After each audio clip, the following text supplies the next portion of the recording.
이번 유해가스 누출 사고로 우리 교회 성도님들 가운데 최소 8가정이 지금 대피하고 있는 중입니다.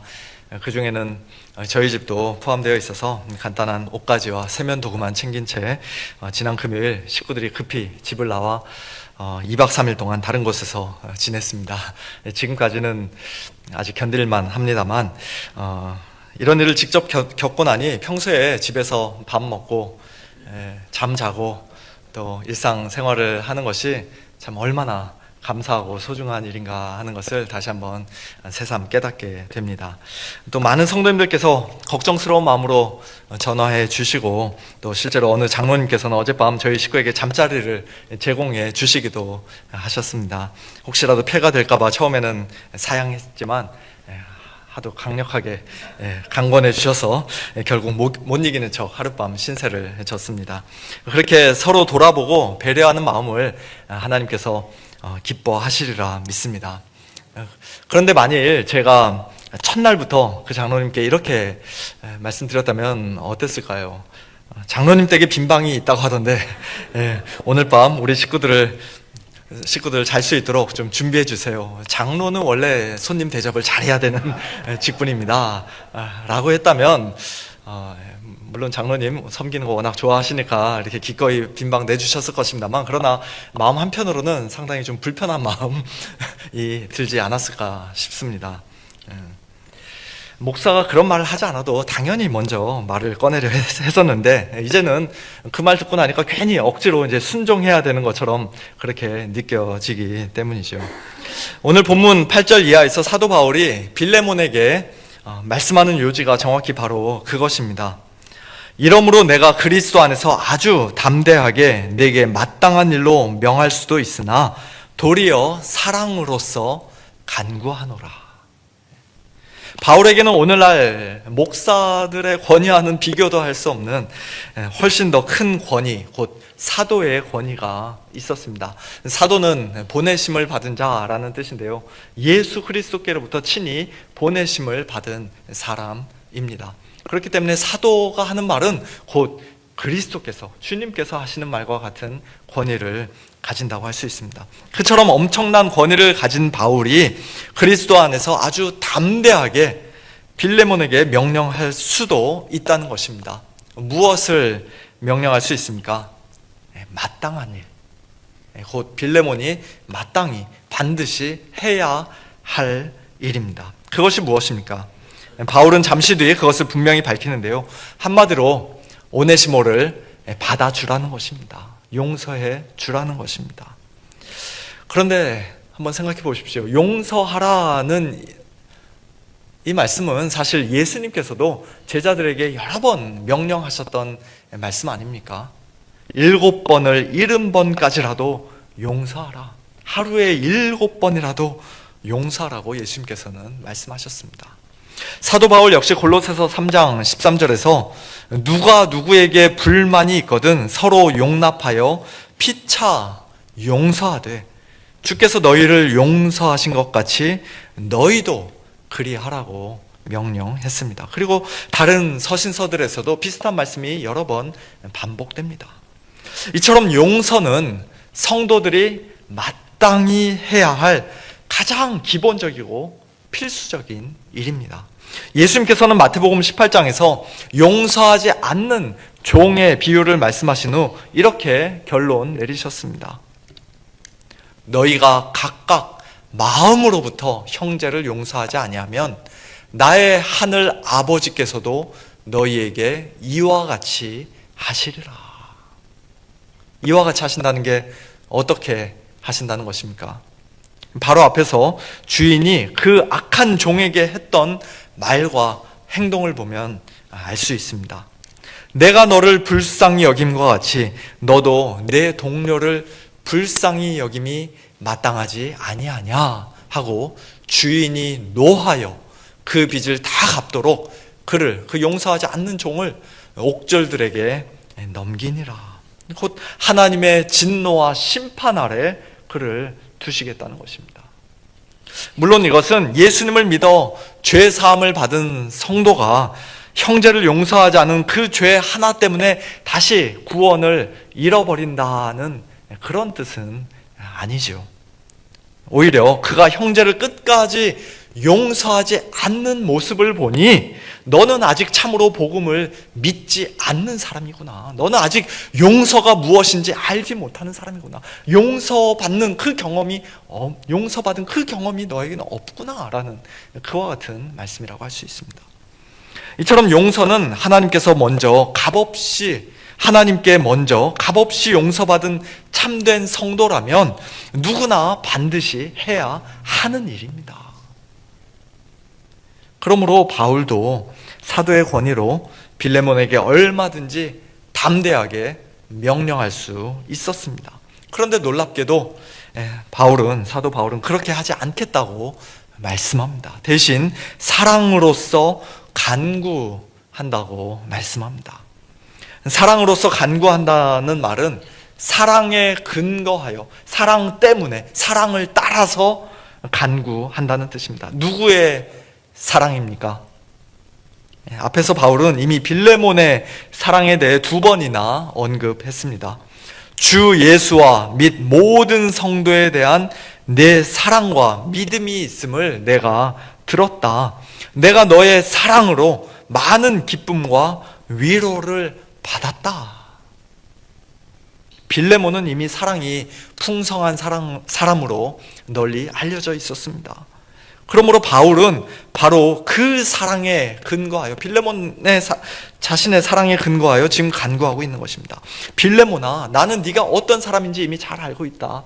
너의 믿음은 사랑으로 역사하는 참된 믿음이다. 그렇기 때문에 나는 네가 이번에도 복음 안에서 선한 결정을 내려주기를 바란다. 그와 같이 빌레몬 안에 이미 역사하고 있는 복음의 은혜와 사랑을 신뢰하며 간구하고 있는 것입니다. 그러나 동시에 이 간구는 빌레몬을 향한 바울 자신의 사랑이 담긴 간구이기도 합니다. 바울은 사도의 권위로 얼마든지 명령할 수 있었지만, 그러나 빌레몬에게 부담을 지우기보다는 사랑이 담긴 따뜻한 권면으로 간구하고 있는 것입니다. 사랑하는 성도 여러분, 사람의 마음이 권위와 명령만으로는 쉽게 움직이지 않는다는 사실을 우리는 잘 알고 있습니다. 아무리 맞는 말이고 옳은 말이라도 마땅한 의무와 책임만 강조하면, 이거 해라 저것은 하지 말라는 말만 계속하면 마음이 무거워지고 때로는 마음이 다쳐버립니다. 그러나 오히려 누군가가 나를 존중하고 사랑하는 마음으로 권면할 때 우리의 마음이 더 활짝 열리게 되는 것을 우리도 경험합니다. 물론 부모가 어린 자녀를 따끔하게 훈계하고 또 징계해야 할 때도 있고, 교회 안에서 분명한 권면과 엄중한 책망이 필요할 때도 있습니다. 그러나 사람의 마음 깊은 곳을 진정으로 움직이는 것은 결국 사랑입니다. 감사하게도 하나님께서 먼저 우리를 그렇게 대해 주셨습니다. 하나님께서는 우리를 얼마든지 심판하실 권세와 권위가 있으신 분이지만, 그러나 독생자까지도 아끼지 않고 내어주시는 사랑으로 우리를 불러주셨습니다. 예수님께서도 목숨까지 내어주시는 십자가의 사랑으로 우리를 찾아오셨습니다. 그리고 하나님께서 성령을 통해 우리 마음에 부어주신 그 사랑이, 풍성히 부어주신 그 사랑이 우리의 돌같이 굳은 마음을 부드럽게 녹이고 우리를 새 사람으로 변화시켰습니다. 사도 바울은 지금 그러한 사랑, 하나님의 사랑, 그리스도의 사랑을 따라 빌레몬을 대하고 있는 것입니다. 바울은 또한 빌레몬에게 자신의 지위나 자격을 내세우기보다 오히려 자신의 연약함을 언급하며 간구합니다. 나이 많은 나 바울은 지금 또 예수 그리스도를 위하여 갇힌 자 되어 갇힌 중에서 낳은 아들 오네시모를 위하여 네게 간구하노라. 성경학자들은 이 당시 바울의 나이가 아마도 50대 중반이나 50대 후반, 많아야 60대 초반이었을 것이라고 그렇게 이야기를 합니다. 오늘날 기준으로 보면 아직 한창 젊은 나이이지만, 그러나 당시에는 60세 이상 사는 것이 힘든 시대였기 때문에 빌레몬보다 나이가 많았던 바울이 자신을 나이 많은 자라고, 나이 많은 자라고 표현하는 것이 전혀 이상한 일이 아니었습니다.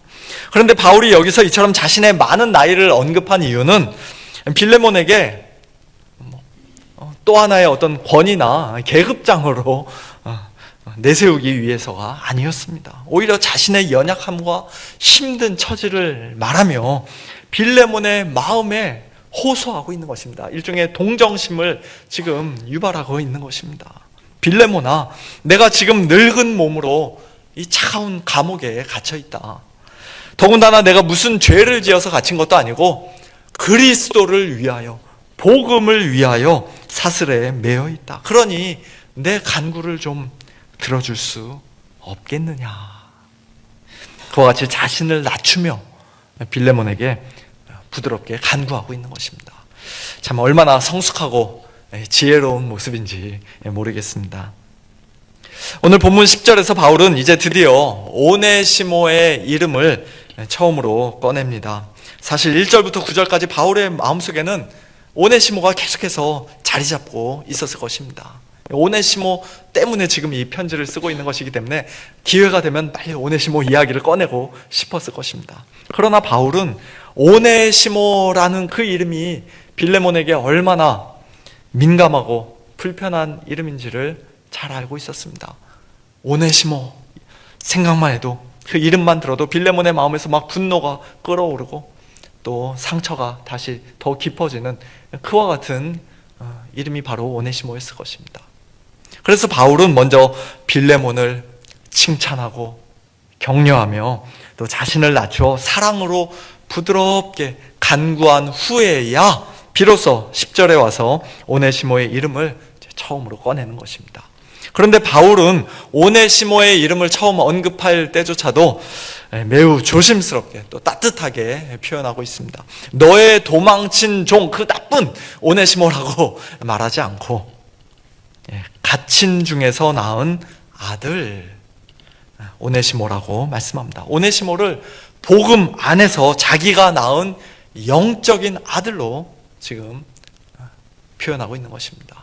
한마디로 빌레몬이 오네시모를 함부로 대하지 못하도록 오네시모를 보호해 주고 있는 것이죠. 바울이 누구를 향해서 내 아들이다 라고 말한 사람은 성경에 디모데와 디도 두 사람이었는데, 그 중에 하나, 세 번째 오네시모를 자기 아들이라고 표현하고 있습니다.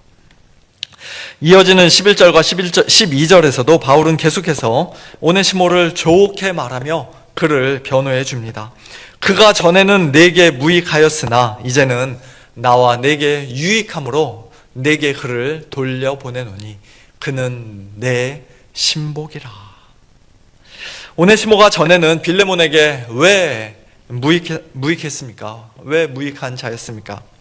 믿음이 좋고 사랑이 많기로 소문난 빌레몬이 자기 종들을 함부로 막 학대했을 것 같지는 않은데요, 오네시모가 그런 빌레몬의 호의와 인격적인 대우를 아마도 무시하고 배신하고 또 저버렸기 때문일 것입니다.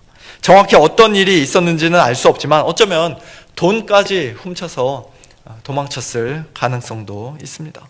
오네시모는 참으로 무익한 자였습니다. 그런데 감옥에 갇힌 바울을 만나고 더 나아가 예수 그리스도의 복음을 듣고 성령으로 변화된 후에는, 새롭게 태어난 후에는 오네시모가 이제 완전히 달라졌습니다. 이제는 바울에게도 유익한 자가 되었고 또 앞으로 빌레몬에게도 유익한 자가 될 것입니다. 여기에는 재미있는 워드플레이, 언어 유희가 숨어 있습니다. 오네시모라는 이름의 뜻이 바로 유익한 자라는 뜻이기 때문입니다. 유익하다. 얼마나 좋은 이름입니까? 그의 부모님이 지어주셨는지 아니면 그의 주인인 빌레몬이 붙여준 이름인지 우리가 알 수는 없습니다만, 분명 다른 사람에게 쓸모있고 유익한 삶을 살라고 그와 같은 자가 되라고 붙여준 이름일 것입니다. 그런데 이전에 오네시모는 그 이름값을 전혀 못하는 사람이었습니다. 유익한 자라는 이름을 가지고 있으면서도 실제로는 무익한 자로 살아갔습니다. 그러나 이제 그는 비로소 자기 이름에 걸맞은 삶을 살아가기 시작한 것입니다.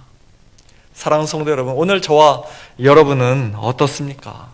우리 이름들도 특별한 경우가 아니라면 이제 딸 그만 낳아라 하고 붙여주신 이름이라든지 정말 너무 성의 없게 부모님이 붙여주신 그런 이름 아니라면 대부분 다 좋은 뜻의 이름을 가지고 계실 것입니다.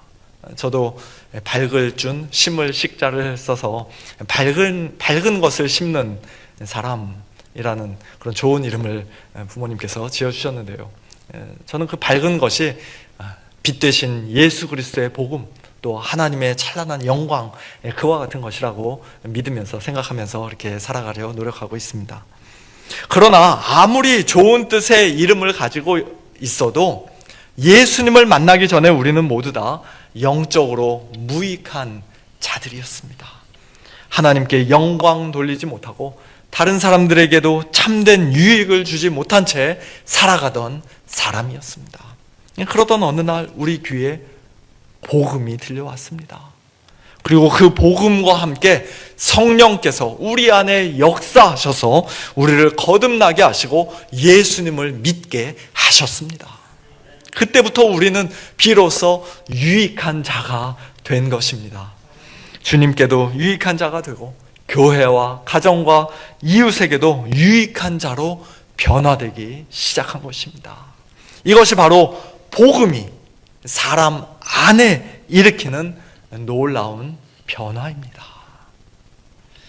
오늘 본문에서 사도 바울은 오네시모를 가리켜 단지 유익한 자라고만 말하지 않고 한 걸음 더 나아가 그는 내 신복이라고 말씀합니다. 여기서 신복이라는 말은 원래 심장, 내장 이런 뜻의 단어인데요. 사람의 가장 깊은 내면, 곧 마음 깊은 곳을 가리키는 표현입니다. 쉽게 말하면 오네시모는 내가 마음 깊이 아끼고 사랑하는 사람이다 라는 뜻입니다. 그러므로 바울의 말은 이런 뜻이라고 할 수 있습니다. 빌레몬아, 내가 이렇게 마음 깊이 사랑하는 오네시모를 지금 너에게 돌려보낸다. 부디 그를 반갑게 맞아주고 선대해주고 사랑으로 받아주기를 바란다. 그와 같은 말씀입니다. 이 말씀을 묵상하다 보면 마치 예수님께서 우리를 위하여 하나님 아버지 앞에서 중보하시는 모습과 비슷하다는 생각을 하게 됩니다. 죄와 허물로 하나님을 반역하고 멀리 떠났던 무익한 자들, 곧 저와 여러분이 예수 그리스도를 만나 새 사람이 되고 유익한 자가 되어 하나님 아버지께 다시 나아가게 되었을 때 우리는 이제 하나님께서 예수님께서 마음 깊이 사랑하시는 자들, 곧 예수님의 신복이 된 사람들입니다. 마치 예수님께서 이렇게 말씀하신 것 같습니다. 아버지, 제가 이 사람을 다시 아버지께 데려왔습니다. 이 사람이 전에 많은 죄를 지었고 아버지를 멀리 떠나 있었지만 이제는 내가 사랑하는 자가 되었습니다. 내 마음 깊이 아끼는 자가 되었습니다. 그러니 이 사람을 이제 받아주시고 용서해 주십시오. 예수님의 그 사랑의 간구를 하나님께서 외면하시고 물리치시겠습니까? 결코 그렇지 않죠. 그렇지 않습니다. 빌레몬은 혹 여전히 분노 속에서 바울의 간구를 거절하고 오네시모를 처벌할 수도 있었겠지만, 그러나 하나님께서는 그렇게 하지 않으십니다. 왜냐하면 하나님께서는 예수님께서 십자가에 달리시기 전부터도 이미 우리를 사랑하시고 우리를 구원하시기로 작정하셨기 때문입니다. 우리를 사랑하셔서 독생자를 이 땅에 보내시고 십자가에까지 아낌없이 내어주신 분이 바로 우리 하나님 아버지이시기 때문입니다. 하나님이 세상을 이처럼 사랑하사 독생자를 주셨으니 이는 그를 믿는 자마다 멸망하지 않고 영생을 얻게 하려 하심이라고 성경은 분명히 말씀합니다. 그러므로 우리가 예수님께 사랑받는 자가 되었다면 우리는 동시에 하나님 아버지께도 사랑받는 자가 된 것입니다. 참 이게 얼마나 감사한 일입니까? 마지막으로 오늘 본문 13절과 14절에서 사도 바울은 오네시모를 왜 다시 빌레몬에게 돌려보내는지 그 이유를 설명합니다. 그를 내게 머물러 있게 하여 내 복음을 위하여 갇힌 중에서 내 대신 나를 섬기게 하고자 하나 다만 내 승낙이 없이는 내가 아무것도 하기를 원하지 아니하노니 이는 너의 선한 일이 억지같이 되지 아니하고 자의로 되게 하려 함이라. 오네시모는 바울을 만나 복음을 듣고 회심한 후 감옥에 갇힌 바울을 아주 정성스럽게 잘 섬겼던 것 같습니다.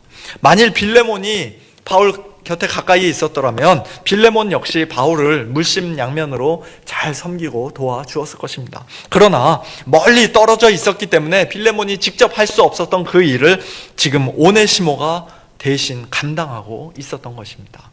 사실 바울은 얼마든지 이렇게 말할 수도 있었습니다. 빌레몬아, 이런저런 사정이 있어서 오네시모가 이제부터는 내 곁에서 나를 섬기게 되었다. 너는 그냥 그렇게 알고 있으면 된다.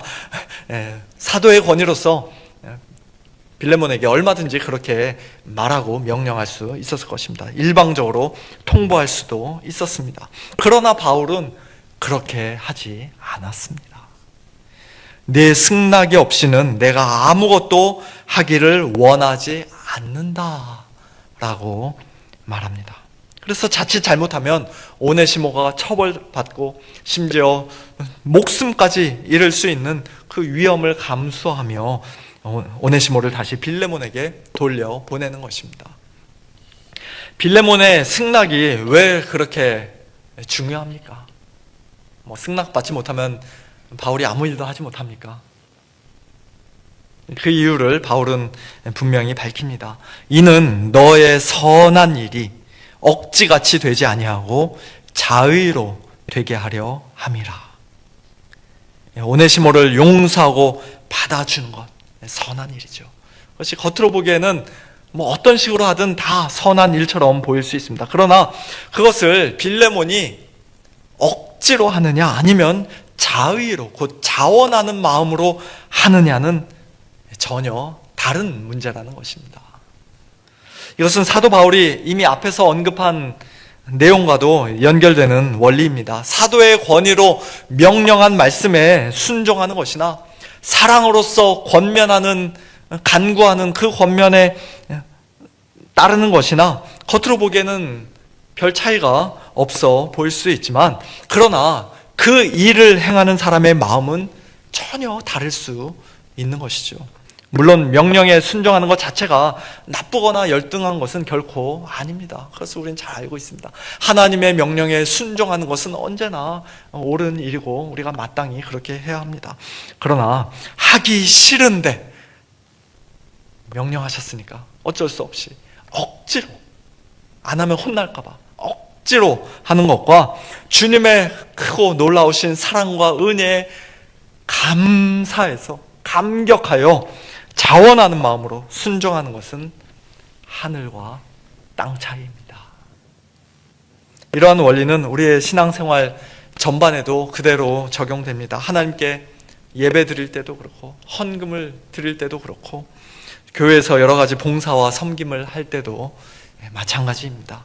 우리는 억지로 하는 사람들이 아니라 자의로, 곧 자원하는 마음으로 행하는 사람들이 되어야 합니다. 왜냐하면 하나님께서는 단지 겉으로 드러나는 우리의 어떤 행위만 보시는 분이 아니라 그 일을 어떤 마음과 어떤 동기로 행하는지 그것을 더 중요하게 생각하시는 분이기 때문입니다. 예를 들어 헌금에 관하여 사도 바울은 고린도 후서 9장 7절에서 매우 중요한 원리를 말씀합니다. 각각 그 마음에 정한 대로 할 것이요 인색함으로나 억지로 하지 말지니 하나님은 즐겨내는 자를 사랑하시느니라. 얼마나 많이 드리느냐가 중요한 것이 아니라 어떤 마음으로 드리느냐가 중요합니다. 인색한 마음으로 하거나 억지로 하거나 혹은 다른 사람들에게 자신의 신앙을 자랑하고 과시하기 위해 드린다면 그런 헌금은 하나님을 기쁘시게 해드릴 수 없습니다. 하나님께서는 즐겨내는 자를 사랑하신다고 말씀합니다. 곧 즐거운 마음으로, 너그러운 마음으로, 자원하는 마음으로 드리는 헌금을 기뻐 받으신다는 것입니다. 헌금뿐만 아니라 교회의 모든 봉사와 섬김도 마찬가지입니다. 성경 공부에 참여하는 것도, 기도하는 것도, 심지어는 예배 드리는 것조차도 우리는 억지로가 아니라 자원하는 마음으로 해야 합니다. 아무 기쁨도 감사도 감격도 없이 그저 단지 의무감이나 율법주의적인 태도로 하는 일은 하나님 앞에서 참된 의미의 선한 일이 될 수 없습니다. 이러한 원리는 예수님께서 우리를 구원하신 모습 속에서도 분명히 나타납니다. 예수님께서는 우리를 구원하시기 위해 억지로 사람이 되어 이 땅에 오신 것이 아니라 억지로 하나님께 순종하시거나 십자가에 죽기까지 복종하신 것이 아니라 그 모든 일을 자원하는 마음으로, 사랑으로 행하셨습니다. 요한복음 10장에서 예수님께서는 내 목숨을 누가 빼앗는 것이 아니라 내가 스스로 목숨을 버리고 다시 얻는 것이라고 말씀하십니다. 이로 말미암아 아버지께서 나를 사랑하신다고 말씀하십니다. 또 시편 40편을 인용한 히브리서 10장에서도 예수님께서는 하나님의 뜻을 행하러 왔나이다, 내가 하나님의 뜻을 행하러 왔나이다 라고 말씀하시며 자신의 몸을 단번에 들이심으로 우리를 거룩하게 하셨습니다. 자원하여 행하신 것입니다. 예수님의 그 자원하는 사랑과 구원의 은혜에 감사하며 감격한 성도들은 이제 주님의 그 마음을 품고 하나님과 성도들을 섬기게 됩니다. 예배와 찬양, 기도와 헌금, 성경 공부와 전도, 봉사와 섬김, 심지어 누군가를 용서하는 일도, 또 집에서나 일터에서 매일같이 행하는 일상적인 일들도 억지로 해야 하니까가 아니라 즐거이, 기쁨으로, 자원하는 마음으로 감당하게 됩니다. 물론 우리는 여전히 연약하고 부족합니다. 그러나 앞서가신 주님께서 우리를 도우시고 우리 안에 거하시는 성령께서 지금도 우리를 붙드시며 힘주시고 계심을 우리는 분명히 믿습니다. 날마다 이 귀한 은혜와 사랑을 힘입어 저와 여러분 우리 모두가, 그리고 우리 서문교회가 하나님께서 기뻐하시는 선한 일에 사랑으로서 권하고 또 자의로 하는 그런 성숙한 성도, 성숙한 공동체 될 수 있기를 예수님의 이름으로 간절히 축원합니다.